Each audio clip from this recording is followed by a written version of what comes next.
Mirëmëngjes. Rikthyer në momentin e preferuar të kolegëve të mi, në momentin kur rrim pranë dhe na mungoi dje ky moment. Sigurisht sepse kemi një të ftuar në studio. Si çdo të është e gjitha për ju. Ne kemi hapësirën që i dedikohet librit dhe sot kemi kënaqësinë e veçantë, kemi në studio Albert Gjokën, i cili është studiues letërsie, por në të njëjtën kohë dhe drejtues i leximtarit, një hapësirë dedikuar për të gjithë ata mendje ndriturit që nuk rrin dot larg librit, atij librit të printuar edhe që hera herës sa kthehet në trend, aq është edhe dashuri, po njerëzit ndahen në grupe për këtë pjesë. Mirëmëngjes Albert. Mirëmëngjes Albert. Nëse që të kemi. Mirë se erdhe. Faleminderit shumë edhe për ftesën që jam sot këtu me ju dhe po flasim për librin, mjeti ndoshta më magjik bashkë me rrotun që ka ndryshuar historinë e njerëzimit. Shkojmë paralel. Kjo ishte shumë e bukur, mjeti më magjik bashkë me rrotën. Se ndonjëherë themi është rrota ajo që e ka çuar përpara njerëzimit, por duhet ta dim që libri ngelet libër, pavarësisht teknologjisë, pavarësisht inteligjencës artificiale. Në fakt, ku ndodhemi sot me letërsinë, Albert? Në çfarë stadi? Të rikthehem pak në fillim të bisedës. Okay. Qeja njerëzore ka dy aftësi, thot Harari në librin e tij bestseller Absolute Sapiens. Gjëja e parë është ka aftësinë të bashkëpunojë në grup dhe gjëja e dytë është të prodhoj fiction, të prodhoj fantazi. Deri më sot dhe kësaj dite, ndoshta aftësia më e mrekullueshme e soit ton është pikërisht fantazia. Fantazia që vjen tashmë prej mijëra vjetësh edhe përmes librave dhe me librat, dhe besoj se as inteligjenca artificiale nuk do të arrijë që ta tejkaloj këtë aftësi të soit ton. Sigurisht sot libri ka kaluar shumë sfida për herë, edhe Irene Vallejo në librin e vet Papyrus, që është një histori brillante e librit, thotë që betejë më e madhe për librin ka qenë betejë mbi jetesës. 80% e librave që janë botuar në kohë të ndryshme janë zhdukur. Pra, libri vjen tek ne për të sistematizuar të gjithë njohurinë njerëzore dhe fantazi njerëzore për ta sjellë në një kuti. Kështu që sot e kësaj dite që libri të sjellë një lloj mbijetese ka kaluar shumë sfida. Patjetër që sot kemi edhe format e tjera të librit, si libri digital, formate tip pub, audiobooks, kemi formate të tjera të shkurtuara dhe po të hedhim një sy në kohë. Beteja nuk është thjesht për shpëtuar një libër, por beteja është për të shpëtuar të gjitha ato mal njohurish njerëzore, imagjinat njerëzore që na vjen deri më sot. Dhe sigurisht sot ne mund të flasim pa më dyshje që nëse teknologjia ka sfiduar deri diku, përfshi inteligjencën artificiale, prap unë mendoj që libri ngelet mjeti më i miri për të përfituar dy gjëra. E para për të fituar njohuritë njerëzore në mënyrë sistematike dhe e dyta për të prodhuar atë që quhet empati. Nëse unë dua të shkoj te secili prej jush, do të ishte libri mjeti më i mirë për të kuptuar. Albert, a ka sot më shumë lexues apo më shumë njerëz që mendojnë se lexojnë, por në fakt nuk lexojnë asgjë? Akti i lexuarit është transformuar. Sasia e informacionit që ne marrim nga të gjithë kanalet është jashtëzakonshme. Pra, mund t'ju jap vetëm një shembull. Ne sot marrim mbi 2000 herë më shumë informacion se në fillim viteve 90. Pra, qenë njerëzore do të marrin informacion, por ne nuk mendojmë se cila është ai informacion që na duhet, a është informacion cilësor apo jo. Dhe në rastin konkret, libri ruan ende dinjitetin dhe integritetin për informacionin cilësor. Ne marrim informacion nga rrjetet sociale, marrim informacion nga kanalet televizive, njerëz që po na ndjekin tani po informohen. Jemi të mbytur me informacion. Pra ne jemi të ngopur, ne jemi për te limiteve tona. Truri njerëzor ka aftësinë për të mbajtur jo më shumë se 36 giga informacion në ditë. Dhe pas kësaj trurion lodhet. Sistemi nervor nuk ka aftësinë ta tepërçojë dhe në rastin konkret ne jemi jo thjesht në te ngopje, po ne jemi në pamundësinë për të procesuar informacion. Në rastin konkret, ne duhet kujdesemi për mendjen ashtu siç kujdesemi për stomakun. Mendja jonë nuk ka pse të jetë një musandër me gjëra të padobishme dhe prandaj informimi i shëndetshëm është shumë i rëndësishëm edhe për shëndetin e mendjes dhe për ne. Dhe për këtë arsye mendoj që është shumë e rëndësishme të gjejmë libra të mirë që na informojnë, që na edukojnë, që na zbavisin. Këto janë 3 qëllimet kryesore të librit. Që duhet kemi parasysh. Dhe Albert, të pjesë sot ta kemi besuar ty. I kemi disa libra të mirë jemi në studio me disa sugjerime të tua, botime të reja, por edhe besoj preferenca personale, libra që ti ke lexuar. Po, unë kam ardhur sot me disa libra autor shqiptar. Mund të nisim me njërin prej tyre? Kam shumë dëshirë të ndaj me ju disa lexime të momentit. Pjesa më e madhe unë kam përzgjedhur letërsinë shqipe për një arsye të thjeshtë. Secili prej nesh ka nevojë të lexojë letërsinë shqipe. Ne duhet i promovojmë autorët tanë. Dhe nëse ne duam ta kuptojmë mjedisin ku jetojmë, autorët janë, po themi, ajo lupa më magjike dhe më e kthjellët që ne ta kuptojmë realitetin. Unë kam përzgjedhur disa autor, kam përzgjedhur autor përgjithsisht botime të kohëve të fundit. Jam pak shumë në mendyshe me këtë duhet ta nis. Okej, po. Me Ulljet Aliçkën. Me Ulljet Profesor Aliçkën. Ulljetin. Okej, edhe mua, ky është libri i fundit i Ulljet Aliçkës, Gjëra që ngjasin. Po më ka pëlqyer shumë kur e kam lexuar. Është ndoshta nga ato libra që na ndërton një lloj optike se si ne shohim botën dhe bota na sheh ne. Ulljet Aliçka në fictionin e vet, në rrëfimet e veta, shquhet për një regjistër fantastik të ironisë dhe të sarkazmës. Të gjithë ata lexues që do lexojnë të libra, jam i sigurt që do gajasen, sigurisht do mendojnë shumë sepse kjo është historia e gjithë shqiptarëve në perëndim që gjejnë lloj-lloj mënyrash për të marrë letrat, për të marrë social, për të krijuar lloj-lloj mitesh historisht të paqena dhe në anën tjetër përveç mekanizmit manipulativ shqiptarëve në perëndim për të mbijetuar, vjen edhe një histori shumë sarkastike, një ekip i gazetarësh francez që vinë në Shqipëri për të ngjetur kullat e ngujimit, për gjetur një Shqipërinë që nuk është më sot dhe i gjithë ky libër Gjëra që ngjasin mendoj që jo vetëm narrativën e Ulljet Aliçkës, po edhe letërsinë shqipe e ngren në një tjetër nivel, në një tjetër regjistër dhe unë rekomandoj fort këtë libër.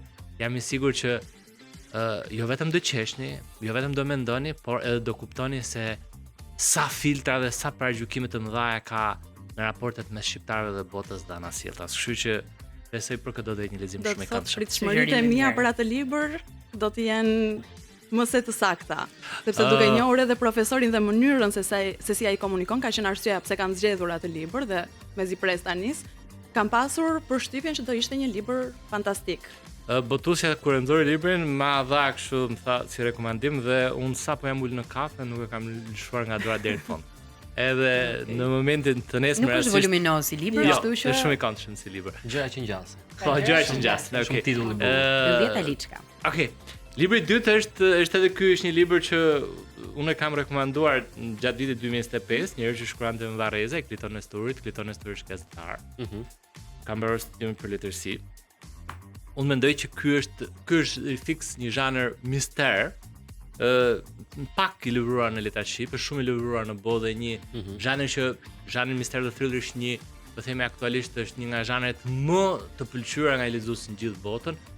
Edhe ndoshta një nga arsyet sepse bota jonë është kaq crazy, kaq e çmendur, kaq e paparashikueshme, kaq mjellma të zeza është fakti që njerëz po pëlqejnë gjithnjë më shumë mister dhe thriller.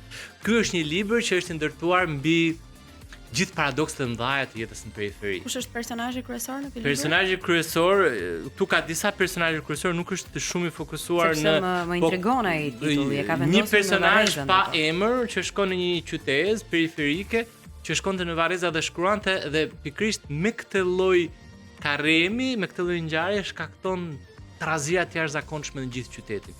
Njerëzit fillojnë të dyshojnë që nga prifti, që nga banorët e thjeshtë, që nga jeta e qytetit ndryshon vetëm thjesht që shfaqet dikush. Ne dimë fare mirë që jeta periferike është një jetë e vdekur, do thoja, ku njerëzit merren me gjëra të vogla dhe mjafton që të vi dikush, nuk ka rëndësi se kush është, çfarë bën. Intereson pra. Edhe gjithon kush është ky, pse erdhi ky dhe i gjithë libri është ndërtuar mbi praninë e dikujt që shfaqet një qytet pa jetë, pa interes, pa histori, pa peshë, pa gjallëri, pa dashuri. Është problematik si personazh? Jo, ai është një personazh, po themi askushi, sepse unë mendoj që karremi më i bukur i këtij libri është deri në fund lexuesi kërkon të di kush është ky personazh dhe dua t'ja u lë mister, sepse me të vërtetë është një libër i shkruar shumë bukur, por edhe që prek paradokset e pazakonta të jetës në periferi dhe harresën për të jetuar të njerëzve atje. Kështu e rekomandoj. Kliton Nesturi, njeriu që shkruante në Varreza dhe ky sugjerimi i dytë. Është një përzgjedhje ime që kam bërë po nga letërsia shqipe. Libri i tretë është libri po i Jonila Godoles. Jonila Godoles është pedagoge, shkencë e komunikimit, e gazetaria. Njëherë është një aktiviste shoqërisë civile. Ka bërë një libër Manual i rrëzimi. Ky është një libër mendoj që edhe ky ndërton një optik për Shqipërinë e para viteve 90. mendoj që të gjithë ne duhet të reflektojmë se çfarë ishte ajo periudhë. Shoh që brezat e rinj, sidomos fëmijët e mi dhe flas shpesh herë, kanë pak ose as pak informacion se si ishte jeta në komunizëm. Dhe çdo njeri zgjedh të japi nuanca të ndryshme sa herë që rrethen diçka për atë periudhë. Sigurisht. Ne jemi të gjithë të bindur që çdo kohë ka ideologjinë e vet.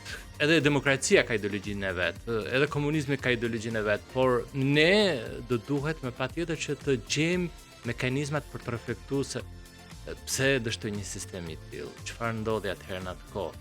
Si ideologjitë e manipulojnë njerëz. Ne jam i bindur që ideologjitë kanë shkaktuar shumë pasoja katastrofike për shoqërinë e njerëzimit, por njëherë që ideologjitë kanë ngritur mbi ide që ne lidhemi me ide.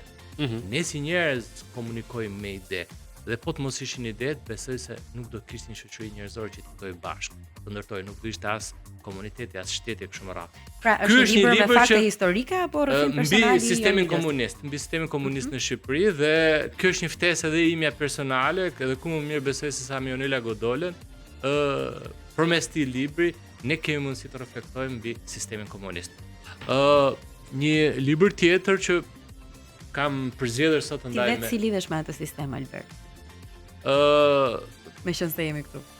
Do të doja të them diçka ndoshta personale në marrëdhënie me të madh. Për shembull, gjithmonë ka patur diskutime me babain tim në lidhje me këtë çështje. Un kam lidhur në 75-ën, 15 vjet kam jetuar në sistemin komunist dhe 36 vjet kam jetuar në demokraci dhe në parantezë reflektimi që ka bërë Lea e Ypit tek libri të lirë mua më ka pëlqyer shumë. Dhe më ka bërë të reflektoj që ajo që thash edhe më herët është që çdo sistem ka ideologjitë e veta. Babai më tha një ditë, tha, unë tha me miqtë e mi, me shokët e mi, tha, morëm tha lopatat, tha shkuam në miniera, nxorëm mineral, e quam në fusharës, bakre, pastruam, tha, e quam në Rubik, e bëm ari këtej, bakra ndej, e quam në Shkodër, bëm tela, tha, dhe këto telat, tha, kanë silla të dritën që shohim ne gjithë, tha, këtu, tha. Nuk di sa që ato sistemet e elektrifikimit akoma tha të jenë ndryshuar tha për 35 vjet. Kjo tha është historia jon tha. Kaq ne ditën bënim me kazë me lopat, prodhuam, bëm këtë gjë dhe kjo është historia jon tha. Unë tha kam 35 vjet që pres historinë tuaj. Shumë e bukur. Do presi edhe pak. Kështu që çdo brez ka historinë e vet. Edhe ju keni historinë tuaj. Edhe keni edhe me baballarët tuaj dhe me gjyshrit tuaj për të bërë diçka ndryshe nga atë çfarë prindrit kanë bërë, çfarë gjyshrit kanë bërë, çfarë brezat kanë bërë, në mënyrë që ju nesër dhe ne fillojmë Shqipëri më të mirë fëmijëve tanë. Në vërtet. Dhe kjo më ka bërë të reflektoj shumë, ndoshta është nga gjërat më të zgjuara që kam kujtesë nga i madh. Ndjes ishte një gjë shumë personale që ndava me dhe natyrë. Unë shoh një brez të ri që padyshim e duan Shqipërinë, e duan këtë vend. Shoh fëmijët e mi që besoj më te kalojnë edhe mua në shumë gjëra, shoh lexues të rinj për ditë në këtë Shqipërinë tonë të kolorizuar në perceptime nga më të ndryshme që me të vërtetë janë njerëz që duan dijen, janë njerëz që duan vend, janë njerëz që duan të ngrihen, janë njerëz që duan të ecin përpara, janë njerëz që duan të tregojnë një thjesht vetveten edhe për këtë gjë unë jam i gëzuar sepse për hir të vërtetës Shqipëria sotme është më e mirë se Shqipëria e dieshme.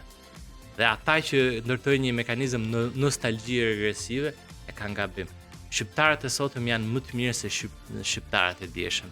Dhe vjen duke u përmirësuar, e nesër do të jetë edhe më mirë. Libri Forca e Faktit i Hans Rosling është një libër i mrekullueshëm për të kuptuar këtë gjë që brezat që po vinë dhe brezat që kanë ardhur gjithmonë janë më të mirë se brezat e përpara. Për të mos të ndalë më tutje. Sigurisht një nga për të kthyer tek lista rekomandimeve, pasi është një listë mix, do thoja, ju kërkoj ndjes sepse në shumë e vështirë në një audiencë pak edhe si audienca e ekranit tuaj për të identifikuar qartësisht se cilët janë ata që na ndjekin ne që edhe t'ju japim rekomandime, por në radio janë të gjithë. Të gjithë librat unë jam i sigurt që do ta justifikojnë më së miri kohën dhe do t'ju ndryshojnë diçka për mirë në mendjen tuaj. Libri që ke në duar? Bashkim Hoxha me romanin Rikthimi, Bashkimi ka shumë libra të mirë. Për koincidencë po shoh se ka shumë libra që vijnë edhe nga autor gazetar, por mendoj që edhe duket pak e qëllim nga ana. Jo, nuk është e qëllimshme, do të thashë këtë rastësore. Po, janë të gjithë shqiptarë. Në moment që po bënim bisedën për këtë emision, unë faktikisht po mendoja për një arsye që thjesht kisha shumë dëshirë të përzgjedha disa autorë shqiptar. edhe për t'ju dhënë zë. Ne të gjithë bashkërisht do t'ju japim zë Është atyre. gjë shumë e mirë. Ka po. autorë që kanë shumë zë, ka autorë që kanë shumë promovim, ka autorë që mbështeten nga gjithë, dhe un kam bërë një përzierje të autorëve që ndoshta jo vetëm thjesht un dua të flas për ta, por jam i sigurt që për çdo lexues do sjellë një vlerë. Rikthimi Bashkim Hoxha është një nga autorët shqiptar të njohur tashmë dhe dramaturg padyshim shumë i mirë, edhe një i ekranit, por si një njeri që shkruan mendoj që është e te kalon njeriu në ekranet e medias, kështu që ja kam thënë edhe në një lloj marrëdhënie si shkrimtar se sa si padyshim. Filës nuk kam thënë lere ekranet dhe shkruaj libra. Se shumë nuk e njohin në këtë aspekt. Po, Kronikat e Mjergullës është një libër mrekullueshëm i atij, dimri i librave, po ashtu është një nga librat e tij më të mirë. Ka bërë një libër shumë bukur, Shtëpia e Verdhë, edhe Shtëpia e Verdhë dhe Rikthimi dhe Hotel Ballkan janë 3 libra që prekin këtë dramën e madhe që kemi ne sot me Kosovën. Me një lloj përpjekje manipulative propagandistike që ne si shqiptar të na bëjnë ata që si jemi. Pra, ju e kujtoni fare mirë çfarë ndodhi me Shtëpinë e Verdhë në raportin Dick Martit dhe sot e kësaj dite ne po vuajmë pasturat, janë 4 njerëz mendoj të pafajshëm në Hag, në Burg, që ne si shoqëri duhet të gjejmë mekanizma për të reaguar në gjitha mënyrat, dhe Bashkim Hoxha me këto 2 romane ka sjell një lloj narrative që besoj që do t'ju vlej më shumë kujdo për të kuptuar se në çfarë papriturash historike po futen shqiptarët sot. E vërteta nuk mohohet. Kemi dhe 2 tituj të Kam tjerë sa i edhe takon. 3 libra të tjerë. Portreti i një zonje është një roman i Henry James, është një roman klasik. Ky është sjell në vitin 2025 nga Shtëpia Botuta Albas në përkthim nga Ganizelës. Është një nga kryeveprat e lehtësisë botërore dhe një nga përkthimet më të mira që është sjell në 2025-ën, dhe besoj që Henry James është nga rrëfimtarët më brillant, sepse në këtë libër po dhe në gjithë librat e vet ai sjell shkollat më të mira narrative të James Joyce'it, lehtësisë amerikane, lehtësisë europiane, të Marcel Proustit, dhe ky është një mal dashurie për të kuptuar psikologjinë e qenies njerëzore, botën e femrës sigurisht, dhe kushdo që do ta lexojë këtë libër jam i sigurt që do kuptoj shumë më shumë nga vetja, nga femra, nga jeta dhe nga gjithçka. U dash ka lexuar një klasik Të gjithë duhen lexuar. Librat shkojnë dhe vijnë, klasikët ngelin. Po, kjo është vërtet. Pastaj. Klasikët janë këtu për të na thënë që ato konstantë universale që na ndihmojnë për të kuptuar jetën i gjejmë më së miri aty. Kam edhe 2 libra të tjerë. Për çështje kohe do duhet i bëjmë shpejt shpejt. Libri i profesorit Civicit, Sekreti i gjenimit të biznesit, akademik, por ky është një libër i cili është në 2 vëllime, ka bërë një model të biografisë të gjithë njerëzve në botën e biznesit që kanë transformuar biznesin kudo në botë.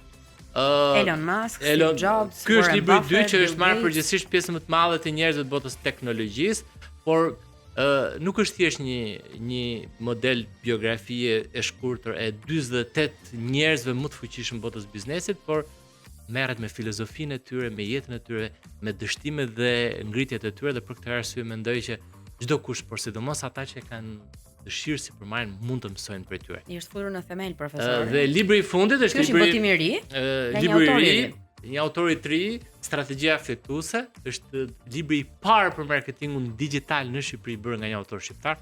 Ne jemi mësuar të lexojmë shumë libra nga Gary Vee apo nga Philip Kotler apo nga shumë njerëz të tjerë, por ky është një libër i cili vjen në një këndvështrim shqiptar, bazuar mbi përvojën shqiptare, dhe Renato Civili pas më shumë se 10 vjetësh eksperiencë në botën e marketingut digital, sjell 10 hapa, 10 rregulla se secili prej nesh do duhet të ndjek për të krijuar një brand personal apo për të për të ndjekur brandin e një supermarketi një biznesi privat në botën digjitale. Autor shqiptar që ka qenë afër zhvillimeve teknologjike dhe këtu në Shqipëri, si thua, bën një manual për t'i njohur të gjithë lexuesit se si të sillen në këtë tregun globalist që po na përfshin të gjithëve. Tek hapësira juaj tek leximtari keni vazhdimisht evente të ndryshme, promovime librash, dhe kjo është në fakt një gjë shumë interesante. Dhe klubi i librit që është një klubi i librit, do doja të ndalesha vetëm pak këtu, është e ka emrin Bytes and Books. Klubi i librit është i ndërtuar mbi të gjithë librat që janë të fokusuar mbi teknologjinë dhe se si teknologjia e formson shoqërinë tonë. Unë dua të falenderoj 2 miqtë e mi, Geron Kamberin, studius kërkues shkencor, pedagog po ashtu, dhe Gerti Bushnjakun, drejtuesin e Business Magazine, me të cilët ne prej një viti tashmë biznes, kjo si përmarrje me 3 njerëz me Bytes and Books tani bën 1 vit edhe kemi mbledhur një komunitet lexuesish që kanë qejf të kuptojnë më shumë se si teknologjia po na frymëson ne dhe jam shumë mirënjohës për këtë rrugtim. Sot kemi takimin e radhës me librin e profesorit Civici, Sekreti i gjenimit të biznesit. Dhe Adrian Civici që i ftuar apo jo? do jetë i ftuar patjetër edhe atje dhe do flasim me lexuesit në mënyrën se si gjithë gjigantët e teknologjisë, ta gjeni të mëdhej e kanë strukturuar botën me biznesin e tyre. Albert, faleminderit kënaqësi. Ditë mbar të urojmë edhe sa më shumë votime të bukura të reja edhe sa më shumë njerëz që lexojnë. Kjo është edhe tema, si thua, e rubrikës tonë. Të presim sërish. Po. Edhe unë ju falenderoj shumë që më Faleminderit. bëhet sot pjesë në hapësirën tuaj. Para pak ditësh pash një video të disa njerëzve të shuar të kohës tonë dhe i thonin cili është mesazhi juaj, ata thonin read. Lexo. Ky është mesazhi im edhe për gjithë ndjekësit e emisionit tuaj. Faleminderit shumë. Faleminderit Faleminderit, shumë. ishte Nuk mund ta kënaqësi. mbyllim këtë rubrikën tonë më bukur se sa kaq. gjithë Lexoni dhe na dëgjoni sepse ne do jemi edhe pak në Radio Travel 104.6 dhe Premium Channel. Kthehemi pas pak. Mirëmëngjes të gjithëve. Mirëmëngjes.